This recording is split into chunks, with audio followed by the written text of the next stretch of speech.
j'espère que vous allez bien. Alors aujourd'hui, encore une fois, toujours à propos de l'entretien Campus France, j'ai voulu aujourd'hui vous parler de quelques conseils d'or que vous devez faire avant de passer votre entretien, justement pour ne pas avoir un avis SCAC défavorable. Donc restez avec moi.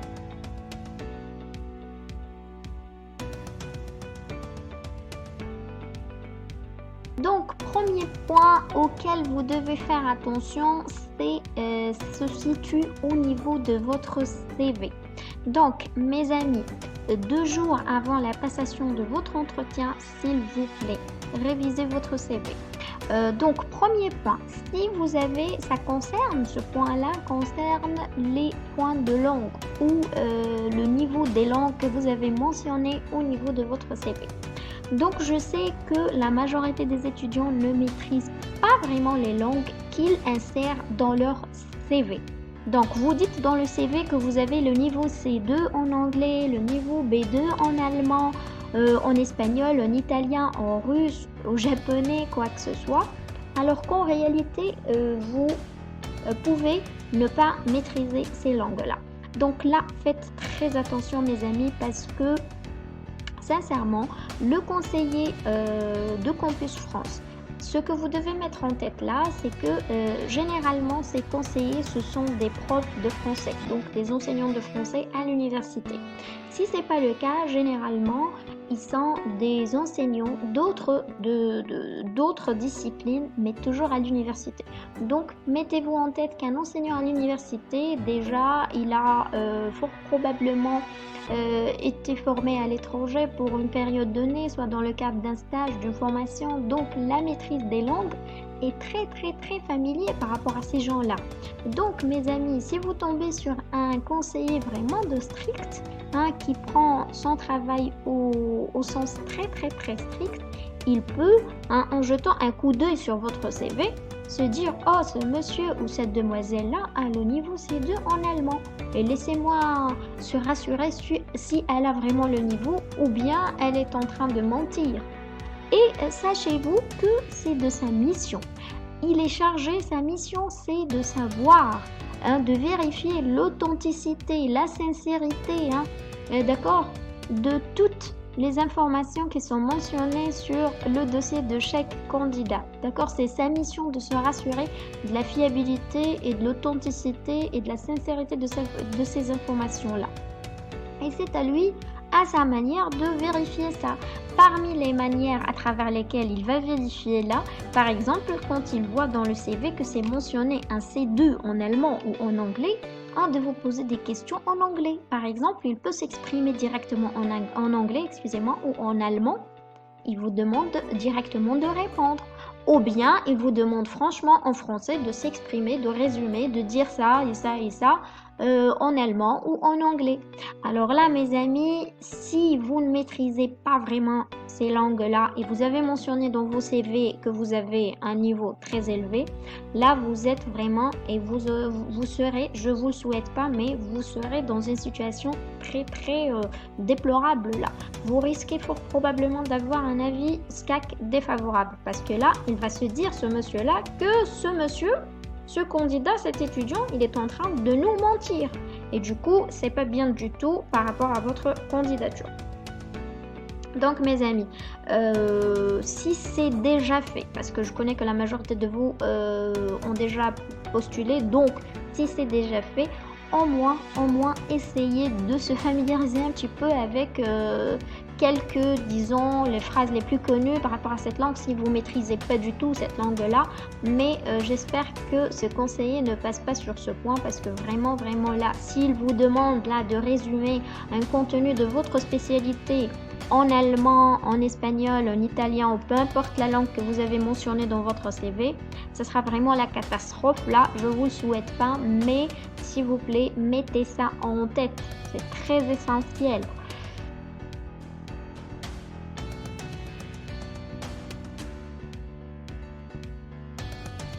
Donc le second point concerne toujours votre CV, mais cette fois-ci, ça concerne une autre rubrique du CV.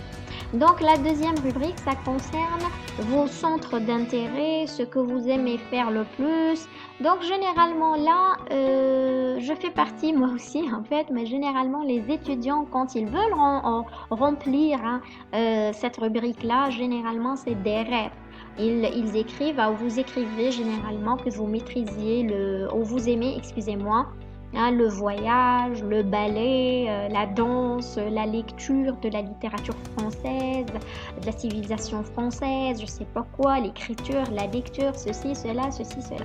Donc mes amis, également, faites très très très attention par rapport à ce point-là. Si vous tombez vraiment toujours, je le répète, c'est la mission. Le conseiller, c'est sa mission. Il est pris en charge parce que, je vous explique un point. Les consulats de France, généralement, ils n'ont pas du temps pour vérifier la fiabilité de l'information et à quel point ce candidat est sincère dans son projet d'études, dans ses compétences, dans ce qu'il veut, dans tout ce qu'il a raconté dans sa boîte pastel. Parce que eux, ils n'ont pas du temps. Donc, ils donnent cette mission-là à Campus France. C'est leur mission. Donc, ces agents-là de Campus France, ils ont cette charge. C'est leur mission de vérifier tout, vraiment, sur tous les plans. À quel point vous êtes fiable, à quel point ces informations, ces diplômes, ce projet est cohérent, est sincère, est vrai, à quel point cet étudiant est capable. Donc, c'est leur mission. Ils peuvent vérifier tout. Donc, attendez-vous à tout. Pourquoi? Parce que le fait, dès que vous êtes ou vous serez préparé à tout, là, vous serez tranquille parce que vous êtes clair et vous avez préparé tout, donc il n'y a pas de problème. Donc, je reviens, mes amis, parce que j'ai dévié un petit peu par rapport à la lecture, l'écriture et tout ce que vous pouvez écrire sur votre CV par rapport à vos centres d'intérêt. Excusez-moi. Donc, en moins 2 jours avant l'entretien, si vous avez écrit par exemple que vous aimez lire Albert Camus, L'étranger, je sais pas quoi, essayez Baudelaire, je sais pas quoi. Essayez au moins de savoir sur Google, jetez un coup d'œil sur Google et ayez une information sur qui est Albert Camus, parce que je sais que vous le connaissez pas, fort probablement. Je parle pas de tout le monde, mais la majorité. Donc, vous écrivez des choses que vous connaissez pas. Donc, jetez un coup d'œil sur qui est Albert Camus, qui est L'étranger, un petit résumé sur L'étranger. Donc, tout ce qui est mentionné, vous devez avoir une idée sur lequel, parce qu'il fera fort probablement l'objet d'une question ou d'un questionnement de la part de l'agent. Donc, mettez en tête ça pour se préparer. Troisième point, ça concerne toujours votre CV, mais cette fois-ci, on va parler de tout ce qui a un trait avec attestation de stage, attestation de travail. Généralement, je vois sur les groupes que vous n'avez pas vraiment de l'expérience, vous n'avez pas vraiment travaillé, mais juste pour combler les années de chômage, vous insérez des attestations, des attestations de stage ou des attestations de travail, juste comme ça pour remplir votre CV. Alors là, mes amis, je vous dis pas ne faites pas ça. Vous avez tout le droit de faire ça, mais au moins, ayez des informations sur cette formation-là. D'accord? Parce que le conseiller pourra vous poser une question sur l'apport de ce stage ou de cette formation-là. Par exemple, il pourra vous dire ça vous a apporté quoi ce stage? Ça vous a apporté quoi par rapport à votre formation initiale? Cette formation, ce stage, vous l'avez fait où exactement? Quelle était votre mission? Quelles étaient vos charges? Je sais pas moi, il peut vous poser une question sur l'entreprise, sur l'association, sur le lien avec ceci, cela. Donc, il pourrait aller vraiment loin dans ces stages et ces travaux-là que vous avez fait. Donc, ces formations. Donc, au moins, préparez quoi dire dans le cas où il vous posera une question dans ce sens-là. Et donc, faites attention, mes amis, à tout ce qui a un trait avec les informations théoriques concernant les concepts clés de votre discipline, c'est-à-dire de votre spécialité. Je vous explique. Tout simplement, le conseiller peut vous faire la surprise en vous posant des questions qui sortent du cadre des questions générales standards connues par l'entretien Campus France, en vous posant des questions qui sont plutôt liées à votre discipline, à votre formation, à votre spécialité. C'est-à-dire, il vous pose des questions théoriques. C'est-à-dire, je donne un exemple ou plusieurs. Donc, si vous êtes par exemple un étudiant en sciences du langage, ou en littérature, il va vous poser par exemple des questions par rapport aux concepts clés de votre discipline. Il va vous poser une question sur la littérature moderne, sur les écrivains contemporains par exemple, sur la littérature maghrébine. Je sais pas moi ce que vous avez eu comme contenu dans cette discipline, c'est pas ma spécialité. Il peut par exemple par rapport aux étudiants du sciences du langage leur poser des questions par rapport à Ferdinand de Saussure, par rapport au cours de linguistique générale, par rapport à Martinet, Labov, sociolinguistique, psycholinguistique, je sais pas moi. Également par rapport à cette discipline, je vous donne juste des exemples comme ça.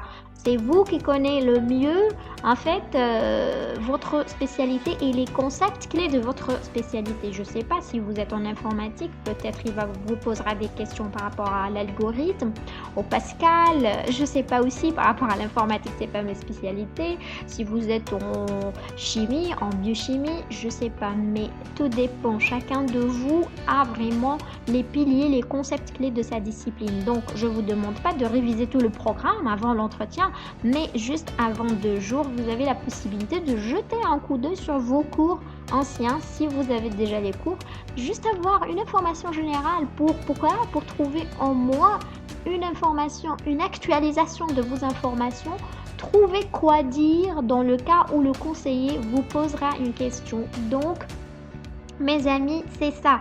Voici les quelques conseils que j'ai voulu partager avec vous pour éviter de tomber dans l'échec et de tomber dans ce dilemme, soi-disant, d'un avis CAC défavorable. Je vous le souhaite pas.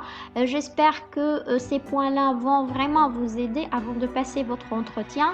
S'il vous plaît, faites attention à tout ceci. Préparez-vous bien et je vous souhaite une bonne chance.